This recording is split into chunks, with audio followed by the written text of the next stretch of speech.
In 1456, Johannes Gutenberg is going to create a printing press that is going to have one of the biggest breakthroughs in history.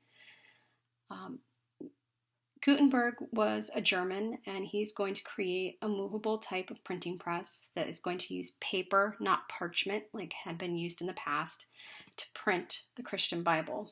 And he printed several copies of this. It was known as the Gutenberg Bible.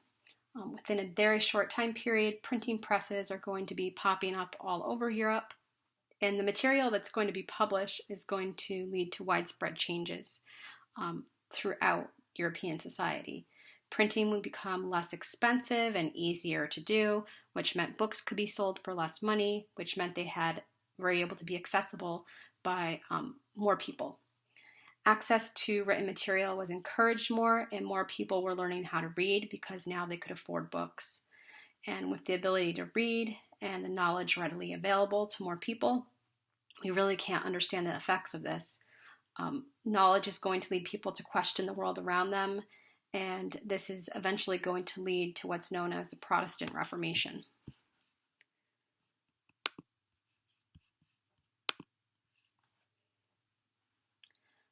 One famous author from the Renaissance period is going to be Niccolo Machiavelli, and he's going to write a book called The Prince. He writes this in 1513 for the Prince of Florence, and it's basically a manual on how to achieve and keep power. And the big question that's asked in the book is it better to be feared or loved by your people? To Machiavelli, it was better to be feared. He said it was acceptable to use any means possible to accomplish a task. To him, the end result always justified the means. And leaders today still read Machiavelli's The Prince as guidance on how to be a good leader. Erasmus is going to revise the Bible. He's going to revise the New Testament of the Christian Bible. He's going to translate it into the vernacular language, which is the common language that people of the day read. Before this, it was written in Latin or Greek that common folk were not able to read and comprehend and understand. They relied completely on the church to give them the meaning of the Bible, and they weren't able to develop their own meaning of the words. So by translating it, more people are going to be able to read and understand the Bible and not rely on the church as much for understanding. Sir Thomas More, he's also known as Saint Thomas More, he's going to write a book called Utopia in 1516. And this book is going to include his version of what the perfect world would look like. And he's going to criticize the king and the church in England. And Thomas More is going to press for reforms in society. And in his perfect world, he discussed that everyone worked, everyone learned, and everyone experienced peace and harmony.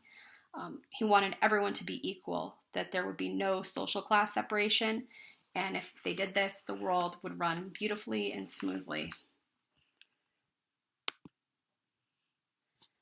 Another individual that is very famous during the Renaissance period and still famous today is William Shakespeare.